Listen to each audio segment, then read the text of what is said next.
بزرگ تو ہی قصہ مختصر، بعد از خدا بزرگ تو ہی قصہ مختصر. محمد مصطفیٰ آئے بہاروں میں بہار آئی، زمین کو چومنے جنت کی خوشبو بار بار آئی. ان اللہ و ملائکتہ یصلون علی النبی یا ایہا الذین آمنوا صلوا علیہ وسلموا تسلیما. درود شریف پڑھنا. اللہم صلی علی سیدنا و مولانا و محبوبنا محمد وعلى آلہ واصحابہ اجمعین. زمین و زمان تمہارے لیے، مکین و مکان تمہارے لیے، چنین و چنا تمہارے لیے، بنے دو جہاں تمہارے لیے، چنین و چنا تمہارے لیے، بنے دو جہاں تمہارے لیے. دہن میں زبان تمہارے لیے، بدن میں ہے جان تمہارے لیے. دہن میں زبان تمہارے لیے، بدن میں ہے جان تمہارے لیے.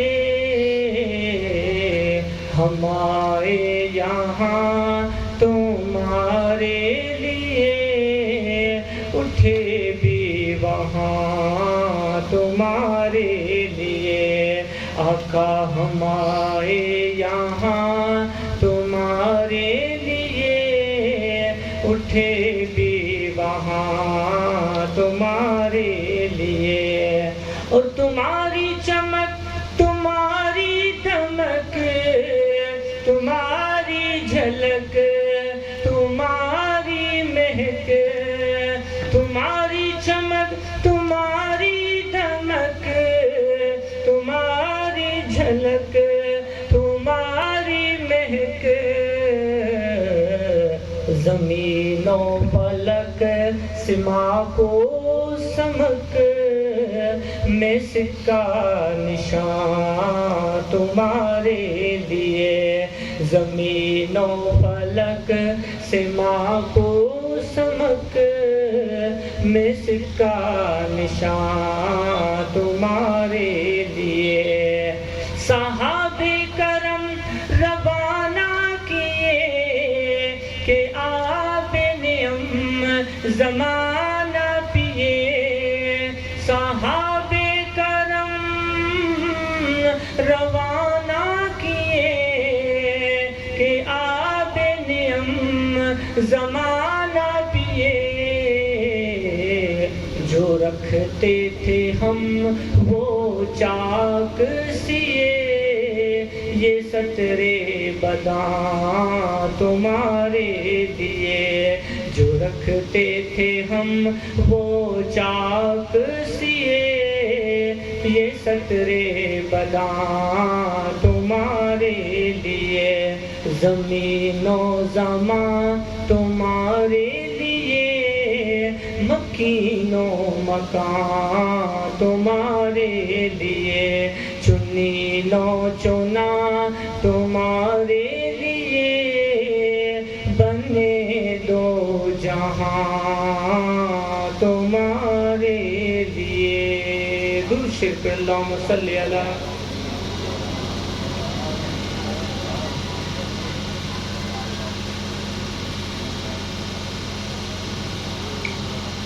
اللہ جل مجدہ الکریم رؤوف الرحیم کی حمد و ثنا اور نبی معظم رسول مکرم نور مجسم ہادی امم شفیع محتشم شہنشاہ عرب و عجم صاحب جود و کرم سرور دو عالم صلی اللہ علیہ وسلم کی بارگاہ میں ہدیہ درود و نعت پیش کرنے کے بعد واجب الاحترام میرے شیخ کامل کی آنکھوں کے تارے، ذی احتشام، ذی اکرام، خلفائے اعظام، علماء کرام، قبر شیخ کامل سے تعلق محبت رکھنے والے مریدین، محبین، معتقدین، بندہ حکیم رب کبیر کی کتاب منیر سے چند کلمات تلاوت کیے۔ دعائے رب کائنات ہم سب کو قرآن پاک اور دین اسلام کی صحیح سمجھ سن سنا کر طرفین کو توفیق عمل عطا فرمائے۔ آج کی یہ بزم میلاد النبی صلی اللہ علیہ وسلم ہمارے انتہائی حد العزیز مرحوم مغفور حاجی محمد انور رحمۃ اللہ علیہ، ان کے دولت خانے پر ان کے فرزند لخت جگر محمد عدنان انور صاحب نے آقا علیہ السلام کی ولادت باسعادت کے عنوان پر اس پروگرام کو ترتیب دیا ہے۔ اللہ تعالیٰ ان کی یہ کاوشیں اپنی بارگاہ میں قبول فرمائے اور ہم سب کا یہاں پر جمع ہونا اللہ اپنے مقدس دربار میں منظور فرمائے اور بروز قیامت اس محفل کو ہم سب کی بخشش اور نجات کا ذریعہ بنائے۔ یہ ماہ مبارک کہ جس کے متعلق محققین نے لکھا ہے کہ اس بابرکت مہینے کو رمضان المبارک پر بھی فوقیت اور فضیلت حاصل ہے، کیونکہ رمضان المبارک کی جو عظمت ہے وہ قرآن پاک کے نزول کے سبب ہے۔ تو جس ماہ مبارک میں قرآن پاک اترا، رمضان المبارک ٹھہرا، اور جس ماہ مبارک میں صاحب قرآن کی آمد ہوئی، اس اعتبار سے یہ ماہ مبارک رمضان سے بھی بڑھ کر فضیلتوں کا حامل ہے کہ اس میں اللہ تعالیٰ نے اپنے حبیب کو اس روئے زمین بلکہ ساری کائنات کے لیے رحمت بنا کر بھیجا ہے، اور ہماری خوش نصیبی ہے کہ ہم اس مدینے والے تاجدار کی امتی ہیں، ورنہ تاریخ انبیاء میں کئی انبیاء کرام جن کے حوالہ جات سے دعائیں بھی مرقوم ہیں کہ انہوں نے اپنے رب کی بارگاہ میں عرض کی تھی، التجا کی تھی کہ یا رب العالمین ہمیں نبوت اور رسالت نہ عطا فرما، ہمیں یہ اعزاز بخش دے کہ اپنے محبوب کا امتی ہمیں بنا دے۔ تو وہ انبیاء دعائیں مانگتے رہے، لیکن شاید یہ ہم گناہ گاروں کے حصے میں یہ نعمت آنی تھی کہ بن مانگے اللہ نے اپنا حبیب ہمیں عطا فرما دیا۔ لقد من اللہ علی المؤمنین اذ بعث فیہم رسولا، کہ رب نے مومنوں پر یہ بڑا احسان فرمایا ہے جو انہی میں سے ایک خاص رسول کو پیدا فرما دیا ہے، اور رب نے یہ مومنوں پر احسان فرمایا ہے کہ اللہ نے گویا کہ اپنی محبوب چیز ہمیں عطا فرما دی ہے، ورنہ کون اپنی پسندیدہ چیز کسی کو دیتا ہے؟ ہمارے دروازے پر کوئی فقیر یا سوالی آ جائے اور کسی چیز کی وہ مانگ کرے تو ہم کوشش کرتے ہیں جو پرانی چیز ہوگی، پرانے کپڑے ہوں گے، پرانے جوتے ہوں گے، وہی اسے دیتے ہیں۔ نئی چیز اور قیمتی لباس وغیرہ ہم کسی کو بھی نہیں دینا پسند کرتے ہیں، لیکن قربان جائے اللہ تعالیٰ کا یہ بڑا فضل ہے کہ اللہ تعالیٰ نے ہمیں اپنے حبیب کا امتی بنایا ہے، اور یہی ایک نسبت ہے جو دنیا اور آخرت میں ہمیں سرخرو کرنے والی ہے۔ تو اس حبیب صلی اللہ علیہ وسلم سے رشتہ محبت، رشتہ عشق قائم کرنا ہی ہمارے ایمان کا تقاضا ہے، یہی مومن کی علامت ہے، ایمان کی نشانی ہے کہ عشق رسول کامل ہے، عشق رسول کامل ہے، ایمان دوستوں عشق رسول مومن کی پہچان دوستوں، عشق رسول مومن کی پہچان دوستوں۔ تو یہ ماہ مبارک محبتیں بڑھانے کا مہینہ ہے، عشق رسول بڑھانے کا مہینہ ہے۔ تو خوش نصیبی کہ اللہ نے زندگی میں ایک بار پھر ہمیں یہ میلاد کی بہاریں نصیب فرمائی ہیں۔ اللہ تعالیٰ ہم سب کی حاضری کو اپنی بارگاہ میں قبول و مقبول فرمائے۔ جو آیت کریمہ تلاوت کی گئی، قل جاء الحق وزهق الباطل ان الباطل کان زہوقا، کہ بے شک حق آیا اور باطل مٹ گیا، اور باطل کو مٹنا ہی ہے۔ جب حق آتا ہے تو باطل وہاں سے بھاگ جاتا ہے۔ قربان جائیں آقا علیہ السلام کے نور کا جب ظہور ہوا اس کائنات میں، تو رب نے جہالتوں کے، کفر و شرک کے سارے اندھیروں کو ختم فرما دیا، کیونکہ وہ نور ہی ایسا تھا کہ جس کے آنے سے سارے ظلمتوں کے اندھیرے پھر ختم ہو گئے۔ تو وہ نور محمدی صلی اللہ علیہ وسلم اول ما خلق، جس کو اللہ تعالیٰ نے سب سے پہلے تخلیق فرمایا، اور پھر رب نے اپنے حبیب کے نور کو اپنے قرب خاص میں رکھا۔ اس قرب خاص میں اس نور نے 70,000 سال تک عبادت کی۔ پھر رب نے اس نور کا اظہار کرنا چاہا تو اللہ تعالیٰ نے ایک مخلوق پیدا فرمائی جس کو انسان کہا جاتا ہے۔ 18,000 کم و بیش مخلوقات میں سب سے بہترین تخلیق وہ انسان کی تھی، لیکن اسے کس چیز سے بنایا گیا؟ خلق الانسان من صلصال من حمأ مسنون، کہ ایک بجتی ہوئی گارے کی بدبودار مٹی سے بنایا گیا۔ اور جب حضرت آدم علیہ السلام کا وہ وجود تیار ہو جاتا ہے، رب فرما دیتا ہے اسجدوا لآدم، اے فرشتوں میرے آدم کو سجدہ کرو۔ فرشتے حضرت آدم علیہ السلام کے ارد گرد جمع ہیں۔ اب آدم علیہ السلام کی تخلیق ان نوری ملائکہ کی آنکھوں کے سامنے ہوئی ہے۔ انہوں نے دیکھا ہے کہ رب نے اس مخلوق کو کس چیز سے بنایا ہے، اور قربان جائیں ملائکہ تو اس نور سے پیدا کیے گئے تھے۔ اب وہ نور تو اعلیٰ و ارفع ہے، اور ایسی بدبودار بجتی ہوئی ٹھیکرے کی مٹی سے بنایا ہوا آدم، اس کو یہ نور کیسے سجدہ کرتا؟ مشکل تھا فرشتوں کے لیے، کس طرح وہ سجدہ کرتے جو ایک حقیر ادنا چیز ہے جس کی تخلیق کی گئی، اور رب فرشتوں کو اس کے سامنے جھکنے کا امر فرما رہا ہے۔ قربان جائیں فرشتوں نے سجدہ کرتے ہیں، فسجد الملائکۃ کلھم اجمعون، سارے فرشتے آدم علیہ السلام کے سامنے جھک گئے۔ علامہ حقی علیہ الرحمہ فرماتے ہیں یہ آدم کو سجدہ نہ تھا، بلکہ در حقیقت رب نے اپنے حبیب کا نور آدم علیہ السلام کی پیشانی میں چمکا دیا تھا۔ اس نور کو دیکھ کر سارے فرشتے سجدے میں گر گئے تھے۔ قربان جائیے آقا علیہ السلام نے حضرت سیدنا ابو ہریرہ رضی اللہ تعالیٰ عنہ دریافت کر لیا رسول اللہ صلی اللہ علیہ وسلم، حضرت آدم علیہ السلام جب جنت میں تھے تو آپ کہاں پر تھے؟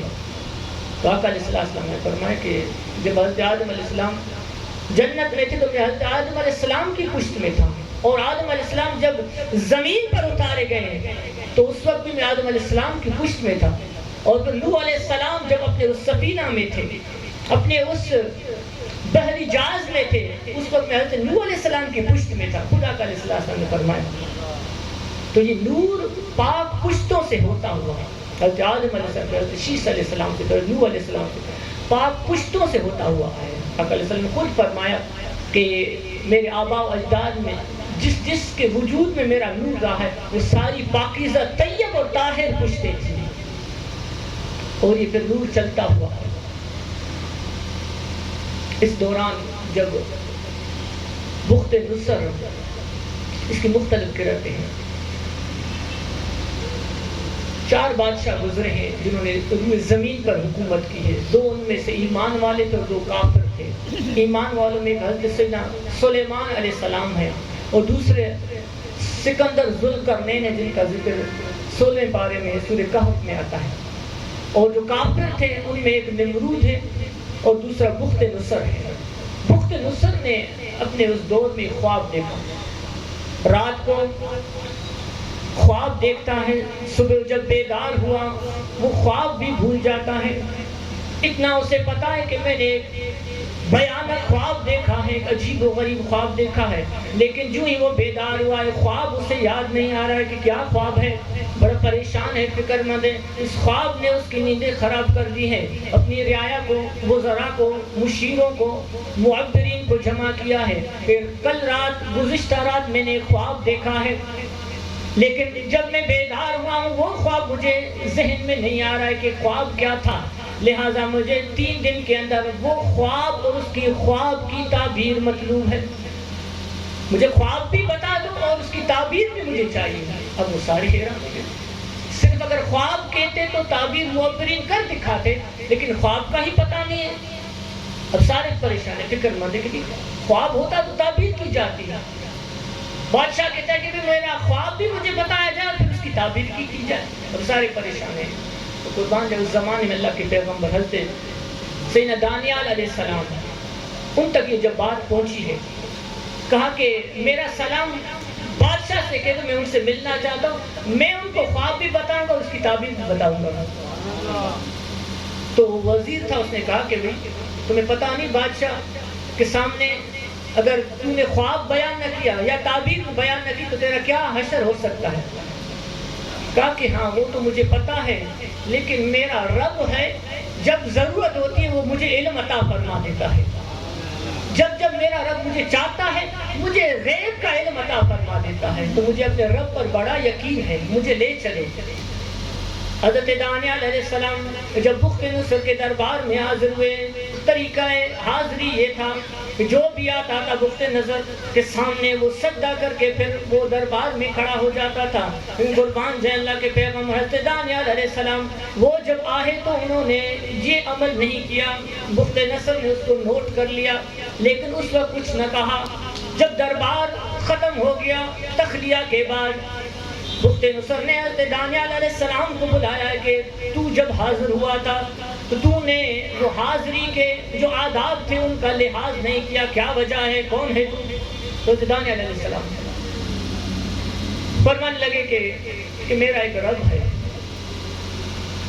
اور اسی نے مجھے اس خواب اور خواب کی تعبیر کا علم عطا فرمایا ہے، اور وہ مجھے منع کرتا ہے کہ میں اس کے سامنے کسی اور کو سجدہ نہ کروں، اسی کو مجھے سجدہ کرنا ہے، اس کے علاوہ کسی کو سجدے کی اجازت ہے نہیں، یہ اس میرے رب کا حکم ہے، اسی لیے میں نے تجھے سجدہ نہ کیا۔ اگر میں تجھے سجدہ کرتا پھر وہ مجھے علم میرا وہ باقی نہ رہتا، اسی لیے مجھے پتا تھا اگر میں تجھے سجدہ نہ کروں گا تو میں قتل کر دیا جاؤں گا، لہذا میں نے قتل کو سامنے رکھا لیکن تیرے سامنے سجدہ نہیں کیا، اور اپنے اس مالک کی فرما برداری میں رہا۔ میں نے موت سے گریز نہ کیا، موت سے میں ڈرا نہیں۔ بخت نصر دانیال علیہ السلام کا یہ جواب سنا اور خوش ہوا کہ یہ اپنے مالک کا کتنا فرما بردار ہے۔ کہا کہ میرا خواب بتاؤ اور اس کی تعبیر۔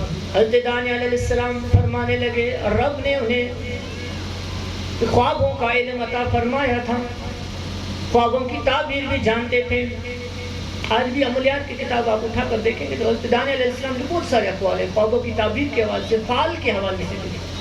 عاملین نے ان کے بہت سارے اقوال کو نوٹ کیا ہوا ہے۔ حضرت دانیال علیہ السلام فرمانے لگے اے بادشاہ تو نے رات خواب میں دیکھا ایک بڑا بت ہے، اس بت کے 3 حصے ہیں، اس کا اوپر کا حصہ وہ سونے کا بنا ہوا ہے، درمیانی حصہ وہ چاندی سے بنایا گیا ہے، اور اس کا نچلا حصہ وہ تانبے سے بنایا گیا ہے۔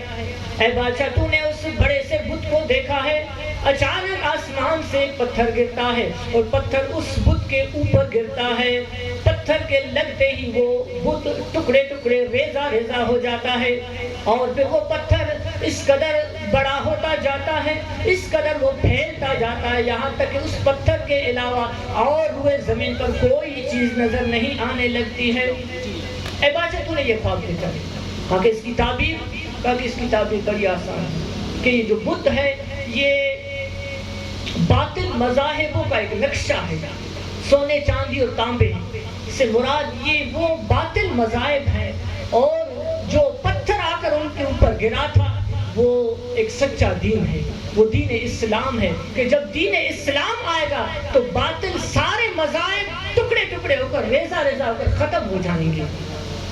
اور اے بادشاہ سن لے، ان قریب وہ اسلام، وہ دین آنے والا ہے جس دین کے آنے سے باقی سارے دین ختم منسوخ ہو جائیں گے، اور اس ایک دین کا چاروں طرف بول بالا ہوگا، اسی دین کا نعرہ ہوگا جاء الحق وزهق الباطل ان الباطل کان زہوقا۔ قربان جائے۔ پھر آقا علیہ السلام کا یہ نور پاک پشتوں سے ہوتا ہوا حضرت عبد المطلب کے وجود میں آیا، اور حضرت عبد المطلب کے 10 بیٹے تھے۔ طویل روایت ہے، جب زمزم کا کنواں کھودا جاتا ہے تو آپ پر انگلی اٹھائی جاتی ہے، اکیلے تھے، رب کی بارگاہ میں عرض کہ یا رب العالمین مجھے 10 جوان بیٹے عطا فرما دے، 10 بیٹے عطا فرما دے، اور ان کو میں اپنی زندگی میں جوان دیکھ لوں، 10 جوان بیٹے مجھے عطا فرما، ان میں سے ایک کو میں تیرے نام پر قربان کر دوں۔ اور پھر وہ 10 بیٹے اللہ تعالیٰ حضرت عبدالمطلب کو عطا فرماتا ہے، ان میں سے پھر قرآن دازی کی جاتی ہے، حضرت عبداللہ کا نام آ جاتا ہے، حضرت عبداللہ کے نام پر 100 اونٹ حضرت عبدالمطلب قربان فرما دیتے ہیں۔ قربان جائے، وہ نور چونکہ حضرت عبداللہ کے پشت میں آ چکا ہوتا ہے، اس نور کے جو چرچے ہیں اس زمانے میں جتنے بھی توریت انجیل کے علماء تھے ان تک وہ پہنچ گئے، ان کو نشانیاں معلوم تھیں کہ یہ نور اس وقت کہاں پر ہے۔ ہر دور میں یہ جو علم نجوم رکھنے والے تھے، تورات اور انجیل کے علماء تھے، ان کو ہر دور میں آقا علیہ السلام کے نور کا پتہ چل جاتا تھا کہ وہ نور اس وقت زمین کے کس خطے میں چمک رہا ہے اور کس کی پشت میں اس کا جلوہ ہے۔ قربان جائے، جب حضرت عبداللہ کی پشت میں نور محمدی آ جاتا ہے، یمن کے جو نجومی ہیں ان کو جب پتہ چل جاتا ہے، اور پھر وہاں پر یہ بات مشہور کی جاتی ہے کہ ان قریب وہ آخری نبی آنے والا ہے، لیکن ابھی تک اس کا نور اس کے والد کی پشت میں ہے، ان قریب وہ نور منتقل ہو جائے گا اور پھر وہ نبی اس دنیا میں آئے گا، اس کے آنے سے پھر سارے یہ جو باطل تخت ہیں وہ سارے الٹ جائیں گے۔ اب آگے کیا ہوا کہ یمن کے جو بادشاہ تھے ان کے ساتھ اور مصر کے بھی بادشاہ وہ بھی شامل تھے، تو انہوں نے آپس میں مشاورت کی کہ ہم کسی کو یہاں سے بھیجیں گے اور پھر وہ شخص وہاں مکے کی سرزمین میں چلا جائے اور نور محمدی جس شخص کی پشت میں ہے اس نور کو آگے منتقل ہونے سے پہلے ہی ہم اس کو شہید کر دیں گے، نعوذ باللہ من ذالک۔ اب انہوں نے مشاورت کی اور ایک شخص کو مقرر کیا گیا، بے شمار اسے ہیرے جواہرات مال متا اسے دیا گیا اس لالچ میں کہ وہ مکہ میں جائے، اور ان کا نام بھی بتایا گیا کہ عبداللہ کو جا کر وہ قتل کر دے، الیاذ باللہ۔ اب وہ شخص اس لالچ میں آ کر وہاں سے نکلتا ہے۔ درود شریف پڑھائیں، صلی اللہ علیہ یا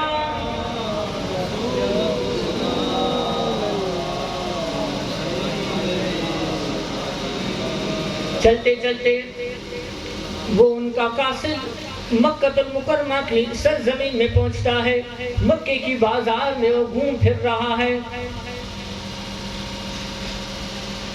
ہمارے یہاں اس طرح ہوتا ہے کہ جب کوئی ہمارے علاقے سے باہر کا کوئی شخص آتا ہے، کسی دیہات کا شخص آتا ہے، کسی دوسرے علاقے کا، تو اس کے چہرے سے، اس کی وضاحت سے، اس کے لباس سے ہم پہچان لیتے کہ بھئی یہ یہاں کا رہنے والا نہیں ہے، کسی اور جگہ سے آیا ہے۔ تو وہاں پر بھی وہ قاصد ان کا وہ مکے کی بازار میں گھوم پھر رہا تھا، اچانک اسی بازار میں حضرت عبداللہ موجود ہیں، اور حضرت عبداللہ کی نظر جب اس قاصد پر، وہ ان کا قاصد تھا یمنیوں کا، پہنچتی ہے، دیکھتے ہیں، پہچان لیتے ہیں کہ یہ ہمارے شہر مکہ کی بازار کا نہیں ہے، یہ ہمارے شہر مکہ کا نہیں، کہیں اور سے آیا ہوا ہے۔ حضرت عبداللہ جا کر ان سے ملتے ہیں، پوچھتے ہیں کہ بھئی کہاں کے رہنے والے ہو؟ کہا کہ میں ملک یمن سے آیا ہوا ہوں۔ حضرت عبداللہ فرماتے کہ ہاں میں نے تمہیں پہچان لیا اس اعتبار سے کہ تم ہمارے علاقے کے نہیں ہو، کہیں دور سے آئے ہو، مسافر ہو؟ کہا کہ ہاں میں مسافر ہوں۔ کہا کہ تم مسافر ہو اور کیونکہ میں یہاں کا رہنے والا ہوں۔ حضرت عبداللہ نے کہا کہ کس ٹائم آیا تھا؟ کہ صبح کو آیا ہوں، اب دوپہر ہونے والے کئی گھنٹے اس کو اس بازار میں گھومتے پھر کے گزر گئے، اور وہ تلاش کس کی کر رہا تھا؟ وہ حضرت عبداللہ ہی کو تلاش کر رہا تھا۔ حضرت عبداللہ کے ملنے سے پہلے خود حضرت عبداللہ آ کر ان سے ملتے ہیں، کہتے ہیں کہ تو چونکہ ہمارے علاقے میں آیا ہے لہٰذا اب تو میرا مہمان ہے، صبح سے تو یہاں پر گھوم پھر رہا ہے، تھکاوٹ ہوگی، پیاس لگی ہوئی، چلو میرے ساتھ میرے گھر پر چلو، کھانا وغیرہ کھاؤ، پھر مجھے بتانا کس مقصد کس ارادے کے لیے آئے ہو، تاکہ پھر میں اس غریب الوطن میں تیرے کام آ سکوں، تیری مدد کر سکوں جس کام کے لیے آئے ہوں۔ کہا کہ ہاں ایک ضروری کام سے میں آیا ہوں۔ تو عبداللہ اس قاصد کو اپنے گھر لے آتے ہیں، گھر لے آتے ہیں، بہترین سیج اس کے لیے بچھاتے ہیں، اس زمانے میں جو بہترین قسم کے تکیے وغیرہ ان کے لیے رکھتے ہیں، اور حضرت عبداللہ ان کے لیے ایک لذیذ کھانا تیار فرماتے ہیں۔ کچھ دیر میں دسترخوان لگایا جاتا ہے، اس کے سامنے حضرت عبداللہ اپنے مہمان کے سامنے، وہی مہمان ہے جو آپ کو قتل کرنے کے لیے آتے ہیں، وہ کھانے رکھتے ہیں، لذیذ کھانے رکھے ہوئے، تازہ تازہ گوشت پکایا گیا، مہمان نے وہ سارا تناول کیا، سیر کر لیا، ٹھنڈا پانی وغیرہ جو زمانے کا مشروب تھا وہ بھی ان کو پلایا گیا۔ جب وہ خورد و نوش سے جب وہ فارغ ہوئے تو حضرت عبداللہ نے کہا کہ اب مجھے، ہم بھی کہتے ہیں خبر بدا ہے، ہم اپنی زبان میں کہتے ہیں اب خبریں سناؤ، کس لیے آئے ہو، کہاں سے آئے ہو؟ اچھا، تو حضرت عبداللہ نے کہا کہ ہاں اب اپنا کام بتاؤ تاکہ ممکن ہے میں آپ کی کوئی مدد کر سکوں۔ تو وہ قاصد کہنے لگا کہ کام کوئی ایسا نہ جو میں کسی کو بتا سکوں، یہ ایک راز کی بات تھی، یہ ایسا کام ہے جو کسی کو بتانے کا نہیں ہے، لیکن اس شہر میں مجھے آپ سے بڑھ کر اور کوئی محسن نظر نہ آیا، آپ نے اس قدر مجھے عزتوں سے نوازا ہے، اپنے گھر میں لے آئے، میری ضیافت کی ہے، اس قدر مجھے عزتیں اور تکریمیں دی ہیں، اتنا میرا خیال کیا، اتنی محبتیں دی ہیں، تو لہٰذا میرا جی چاہتا ہے کہ میں وہ کام آپ کو بتا دوں، ویسے بتانے کا نہیں ہے کسی کو، لیکن اب آپ کی محبت نے مجھے مجبور کر دیا کہ میں آپ کو بتاؤں میں کس لیے آیا ہوں۔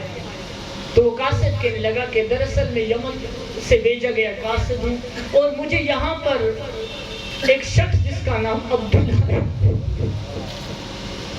اس کو قتل کرنے کے ارادے سے بھیجا گیا ہے، اور میں اپنے ساتھ ایک خنجر بھی لے کر آیا ہوں، میں اس کو قتل کرنے آیا ہوں، بس آپ مجھے میری مدد فرما دیں کہ یہاں اس علاقے میں عبداللہ بن عبد المطلب کون ہے، تاکہ میں اپنے اس مشن کو پورا کر کے پھر واپس اپنے ملک چلا جاؤں۔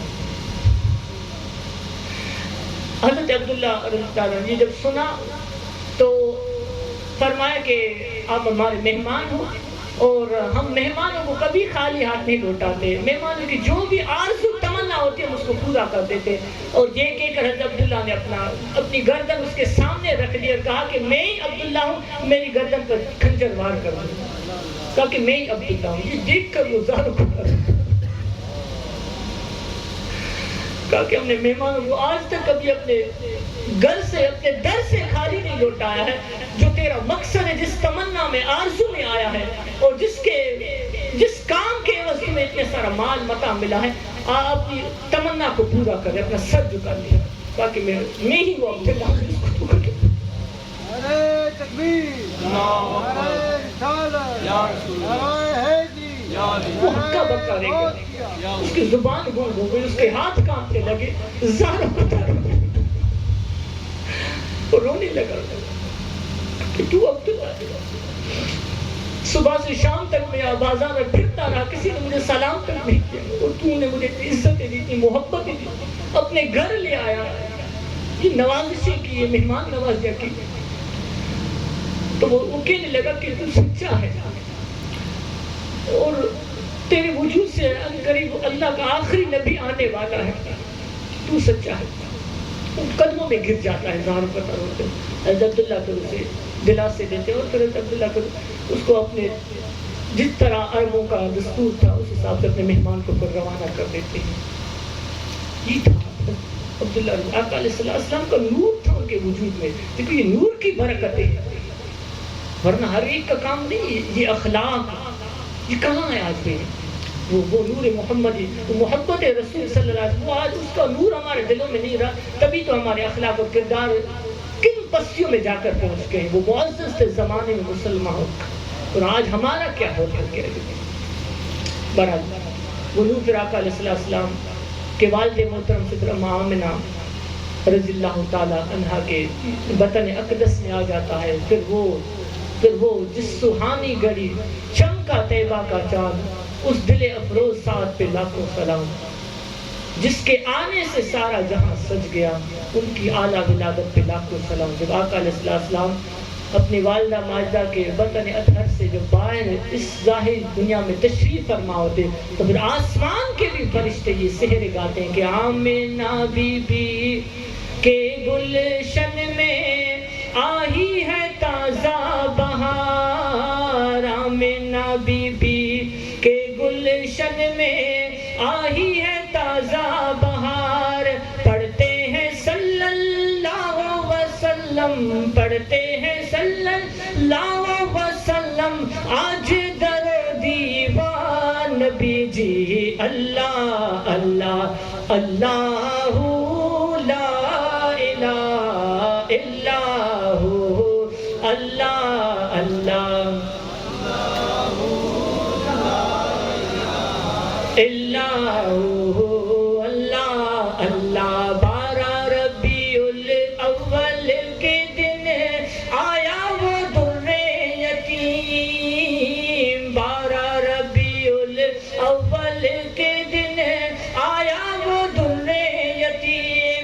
ماہ نبوت مہر رسالت، ماہ نبوت مہر رسالت، صاحب خلق عظیم نبی جی. اللہ اللہ اللہ لا الہ الا ہو، اللہ اللہ اللہ اللہ اللہ. اول و آخر سب کچھ جانے، دیکھے بعید و قریب. اول و آخر سب کچھ جانے، دیکھے بعید و قریب. غیب کی خبریں دینے والا، غیب کی خبریں دینے والا، اللہ کا وہ حبیب نبی جی. اللہ اللہ اللہ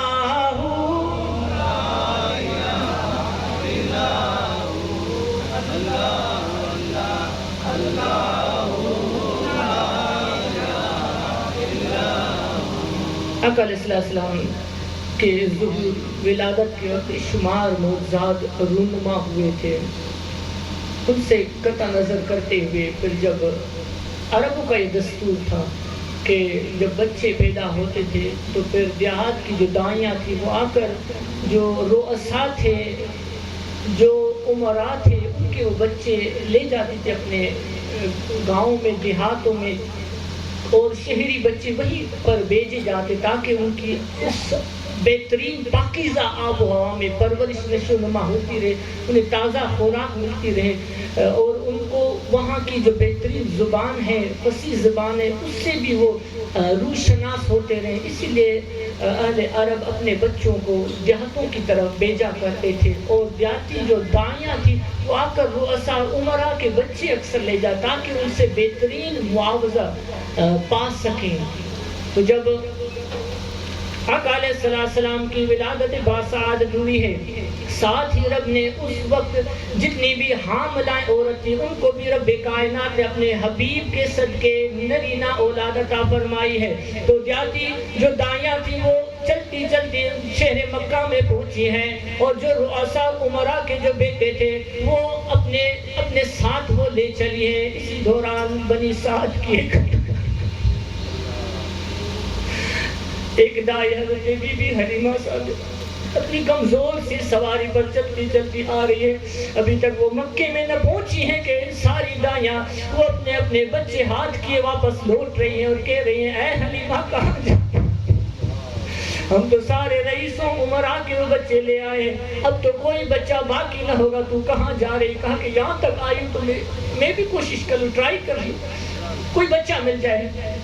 تبھی بھی حلیمہ سعدیہ جب پہنچی وہاں پر پتہ چلا کہ اور تو کوئی نہیں، ایک یتیم بچہ، اماں آمنہ کا ایک یتیم بچہ ہے، وہی باقی رہ گیا، کہا کہ بس آئے تو کھا لیا تھی اسی کو لے جاؤ۔ وہ قربان جائے حلیمہ کے پھر وقت جا گئے کہ آمنہ کا لال بھی حلیمہ کی جھولی میں آ جاتا ہے، قربان جائے۔ آقا علیہ السلام حضرت بی حلیمہ رضی اللہ تعالیٰ عنہ کے ساتھ تم زور سے سواری پر، لیکن قربان جائے جب آقا کا وجود جس سواری پر ہو اس سواری میں کیوں کر طاقت آ جائے، اور پھر وہ سواری اس براق کی تیزی کے ساتھ پھر وہاں واپس لوٹنے لگی ہے، قربان جائے۔ دوسری دائیاں وہ اپنے دیہات وہ بھی راستے میں ہی تھی کہ بی بی حلیمہ کی سواری ایسے مزے سے جا رہی ہے، کو کراس کرتی بھی جا رہی ہے کہ اللہ کا حبیب جو اس پر سوار تھا، قربان جائے۔ پھر بی بی اماں حلیمہ سعدیہ رضی اللہ تعالیٰ عنہ اپنے اس لخت جگر کو لے آئی ہے اور اپنے گھر میں آ کر قربان جاؤ کہ ساری رات اماں حلیمہ کا وہ گھر روشن اور منور دکھائی دیتا تھا۔ لوگ آ کر کھیلنے لگے کہ حلیمہ تو غریب ہے، وہاں پر تو رات غربا کے پاس وہ تیل بس اپنی ضرورت کے لیے جلاتے تھے، وہ دیا ہوتا تھا، ضرورت پوری ہو گئی تیل کو بجھا دیا کرتے تھے۔ کہنے لگے اے حلیمہ کیا ہے اتنی دولت آ گئی کہ ساری رات تیرے گئی، چڑھا گیا تو غریب ہے، تیرے پاس اتنے وسائل بھی نہیں اور ساری رات تو چراغ روشن کرتی ہے، ہم نے دیکھا جو کہ راتوں سے تیرا گھر روشن منور نظر آ رہا۔ بی بی حلیمہ کہنے لگی میرے پاس کوئی اور چراغ نہیں، میرے پاس اماں آمنہ کا چراغ آیا ہے، جب سے یہ چراغ آیا ہے تب سے میرے گھر کے میرے دل کے سارے اندھیرے دور ہو گئے ہیں، سارے اندھیرے دور ہو گئے ہیں، قربان جائے۔ اور آقا علیہ السلام جب 4-5 سال کے ہوئے ہیں، آپ کی ایک رضائی ہمشیر ہے جس کا نام شیمہ ہے، حضرت اماں حلیمہ سعدیہ کی بیٹی ہے، صاحبزادی ہے، قربان جائے۔ اب تو بچے تھے تو حضرت بی بی شیمہ آپ کی رضائی بہن وہ آپ کو اپنے جولی میں اٹھا کر پھر گلیوں کا چکر لگایا کرتی تھی، شام ہوتی تھی پھر دوسری بھی وہ بچیاں اپنے اپنے بچوں کو اپنے بھائیوں کو لے کر گلیوں کا چکر لگاتی تھی اور ہر ایک اپنے اپنے بھائی کے حسن کی تعریف کرتے تھے کہ میرا بھائی دیکھو، میرے بھائی سے کون حسین،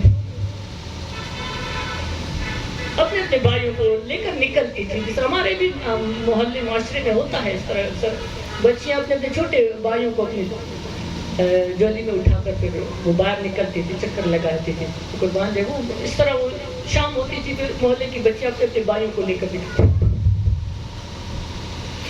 جب حضرت شیمہ اپنے بھائی کو لے کر نکلتی گلی میں آتی تھی اور دیکھتی تھی کہ یہ بچیاں اپنے اپنے بھائیوں کے حسن کی تعریف کر رہے ہیں، جب حضرت شیمہ اس گلی میں آتی تھی تو وہ کہتے ہیں اے شیمہ تیرے بھائی کا مقابلہ نہیں ہو سکتا، ہم تو آپس میں یہ کھیل رہے ہیں، ہم تو اپنے بھائیوں کی بات کر رہے ہیں، ہم آپس میں یہ کھیل رہے ہیں، شیمہ تو اپنے تیرے بھائی کا کون مقابلہ کر سکتا ہے؟ وَأَحْسَنُ مِنْكَ لَمْ تَرَ قَطُّ عَيْنٌ وَأَجْمَلُ مِنْكَ لَمْ تَلِدِ النِّسَاءُ خُلِقْتَ مُبَرَّأً مِنْ كُلِّ عَيْبٍ كَأَنَّكَ قَدْ خُلِقْتَ كَمَا تَشَاءُ۔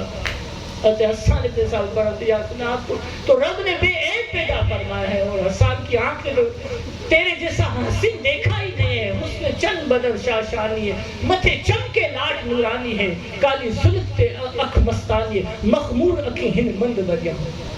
سبحان اللہ سبحان اللہ، ما اکملکا ما احسنکا ما اجملکا، کتے مہر علی کتے تیری سنا، مشتاق اکھی کتے جان علی ہوں، حسن یوسف میں کٹی مصر میں انگشت زنا، تیرے نام پہ سر کٹاتے ہیں مردان عرب۔ وہ حسن تھا۔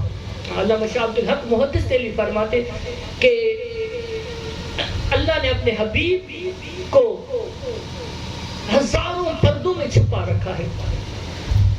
اللہ کو یہ گوار ہے کہ میرے محبوب جس طرح میں نے اپنے محبوب کو دیکھا کوئی اور اس طرح نہ دیکھے، اسی لیے پردوں میں چھپا رکھا تھا۔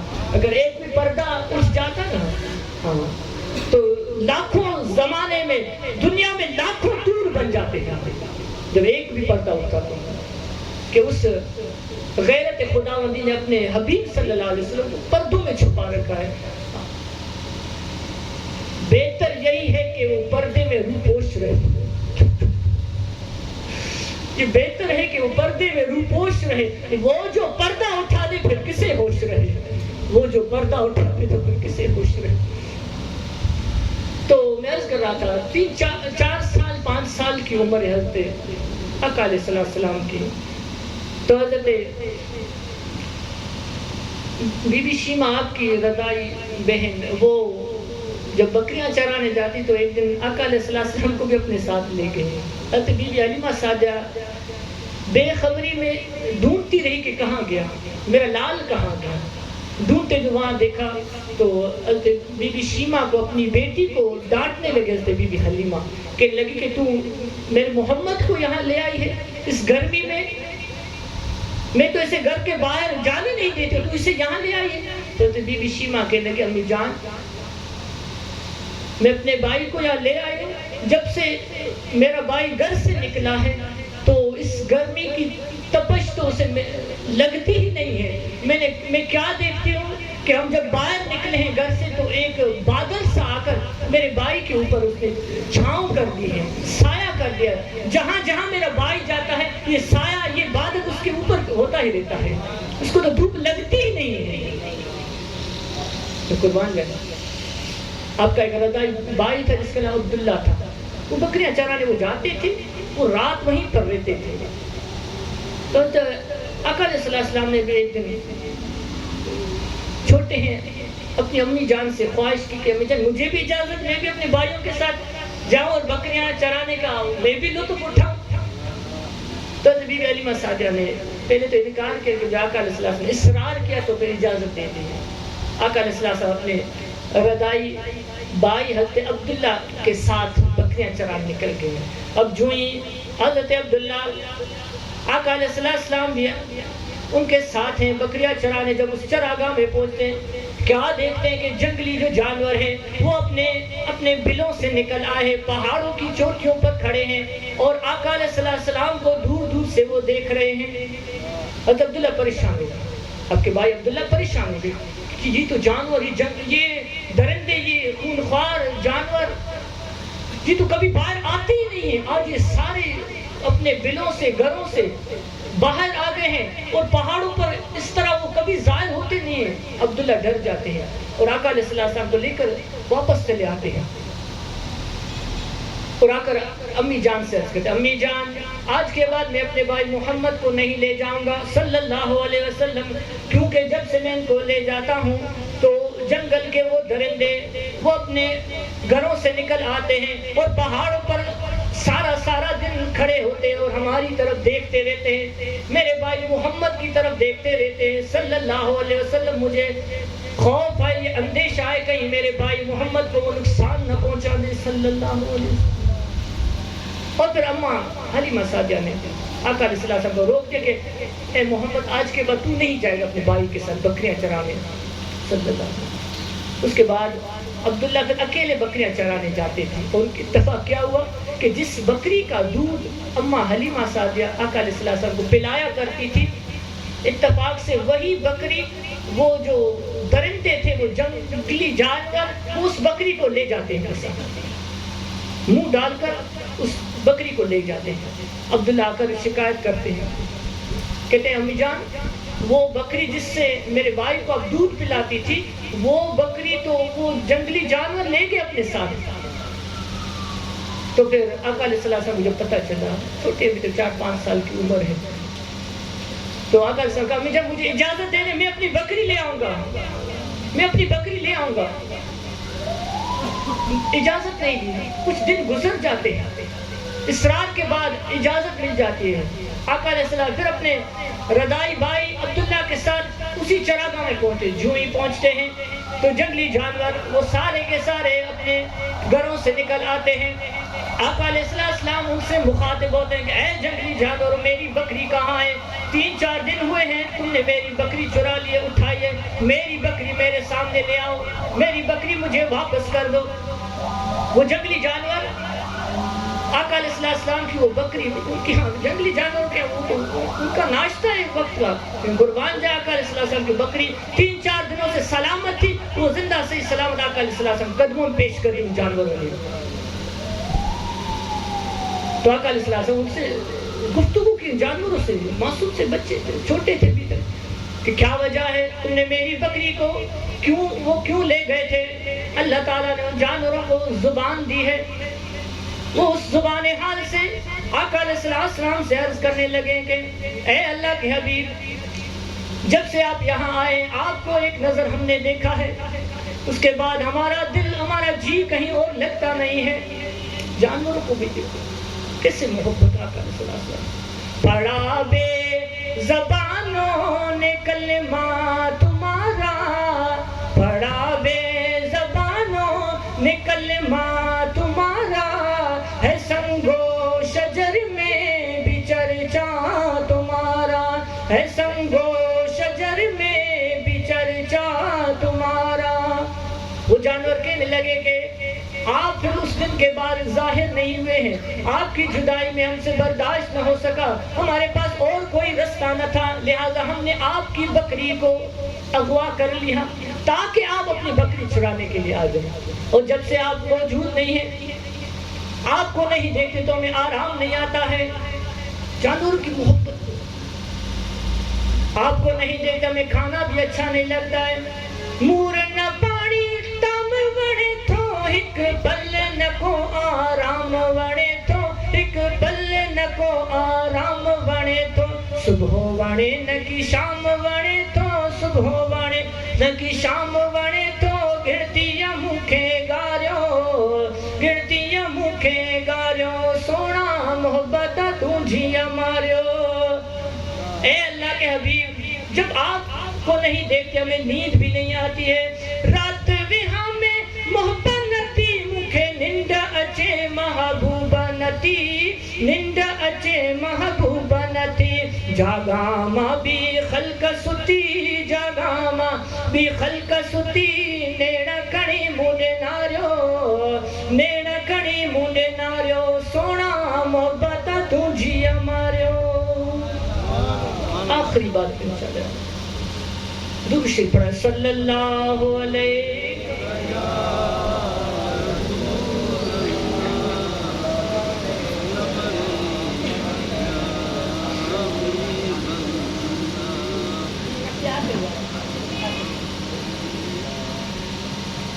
آقا علیہ السلام کا وہی دور حیات ہے، 4-5 سال کی عمر، اسی انداز میں بکریوں کے ساتھ ہیں. ہندوستان کا ایک شخص جس کا نام رتن ہندی ہے، وہ تاجر ہے بڑا ہندوستان کا، اور ہندوستان کی جو مصنوعات وغیرہ تھی وہ لا کر وہ عربستان دیگر عرب ممالک میں وہ بیچا کرتا تھا. اپنے قافلے کے ساتھ مکے کی اس سرزمین سے گزر رہا تھا، اسی وقت بارش ہو جاتی ہے. اس روایت کو عبدالرحمن ملا جامی نے بھی نقل کیا اور امام حجر اسقلانی نے بھی نقل کیا ہے. قافلہ رواں دواں ہے، بارشوں کا وہ سلسلہ جاری ہے، بارشیں تھم جاتی ہیں اور وہ پانی سے وہ نالے بھر جاتے ہیں. ایک چھوٹا سا نالا ہوتا ہے، قافلہ اس نالے کو کراس کر جاتا ہے، اور رتن ہندی بھی جب اس نالے کو کراس کر کے آگے گزرتے ہیں، نظر پڑتی ہے کیا دیکھتے ہیں؟ ایک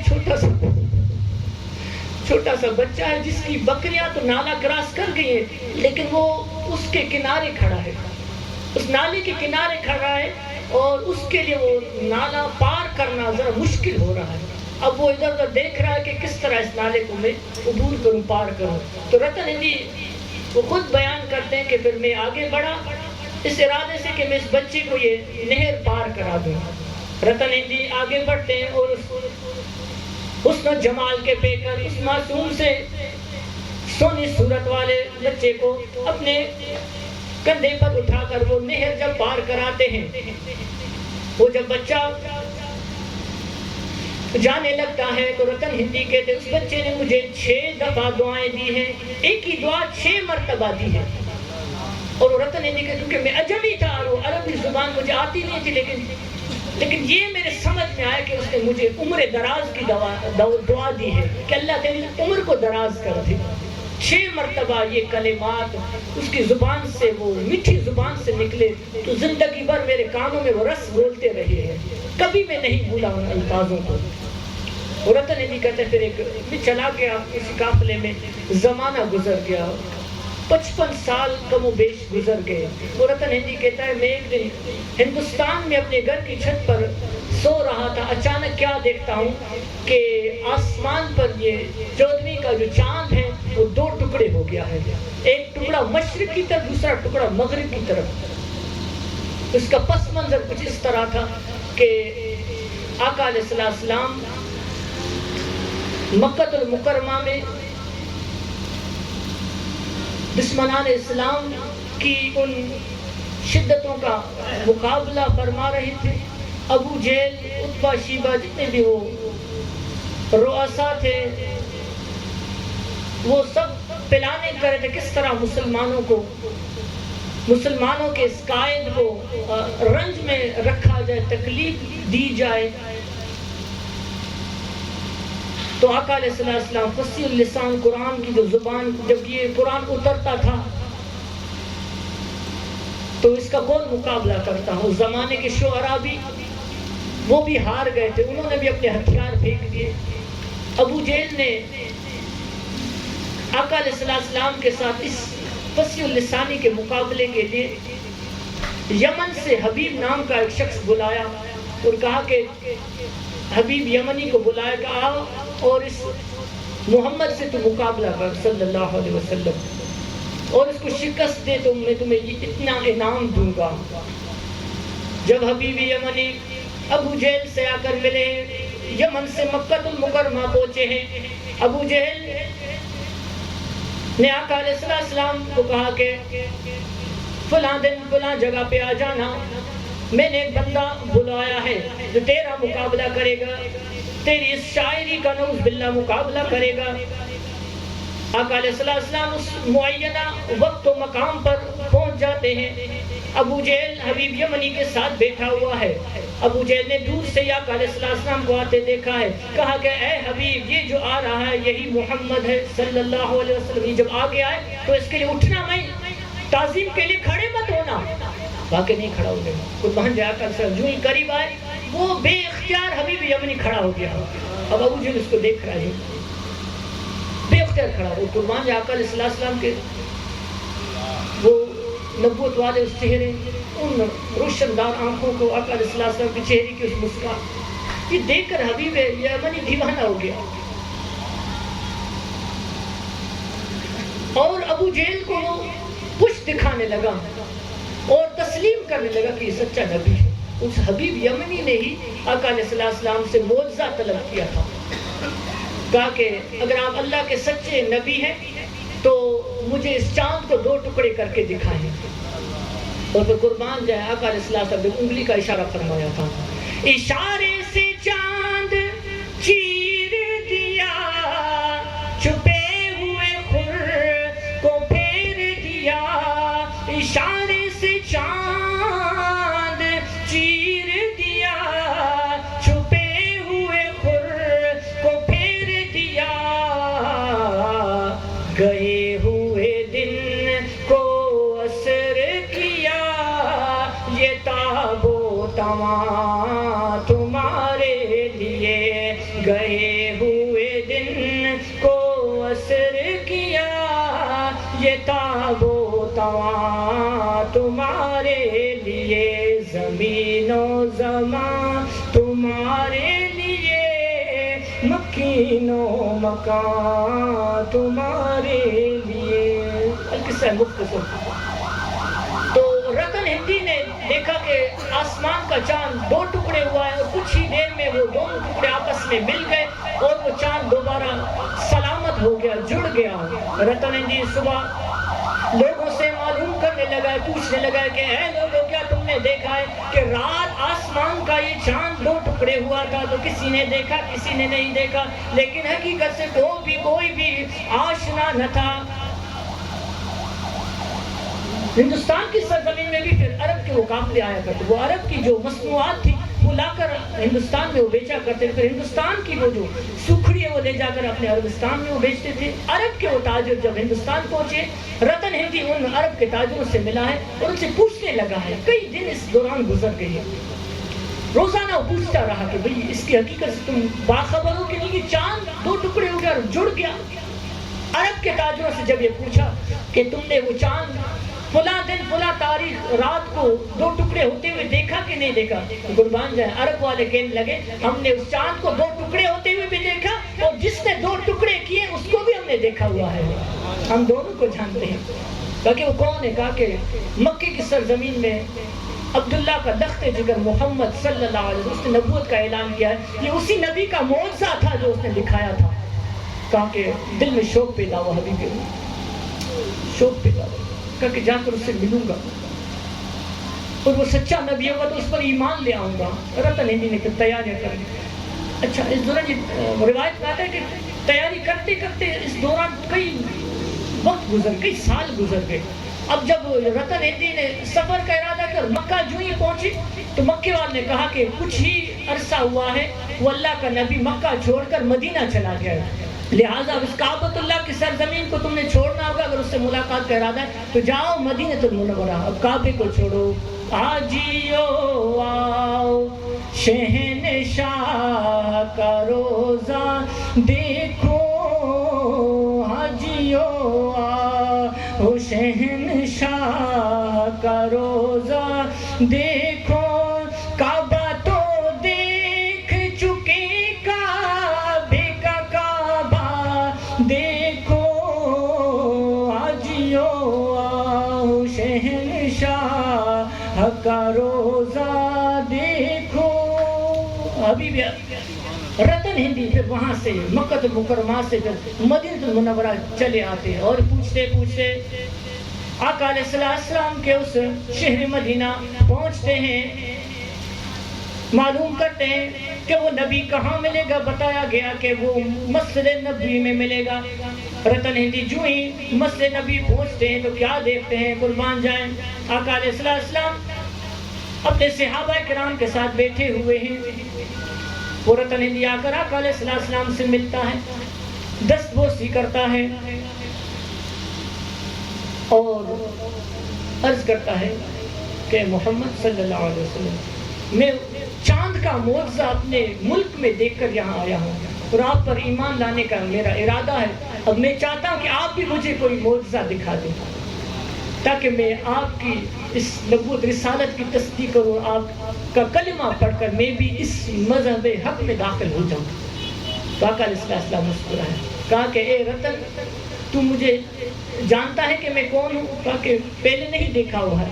تو آقا علیہ السلام نے فرمایا اے رتن تیرے لیے تو وہی معجزہ کافی ہے. تجھے یاد ہے تو نے بچپن میں آج سے 50-60 سال پہلے تو اس وادی مکہ سے گزرا تھا اور ایک بچہ جس کو تو نے اپنے کندھوں پر اٹھا کر نہر پار کر آئی تھی, تجھے وہ واقعہ یاد ہے؟ تو رتن ہندی کہنے لگا کہ ہاں مجھے اچھی طرح یاد ہے. کہا کہ وہی تو میں محمد ہوں صلی اللہ علیہ وسلم, کہ تیرے لیے وہی معجزہ کافی ہے.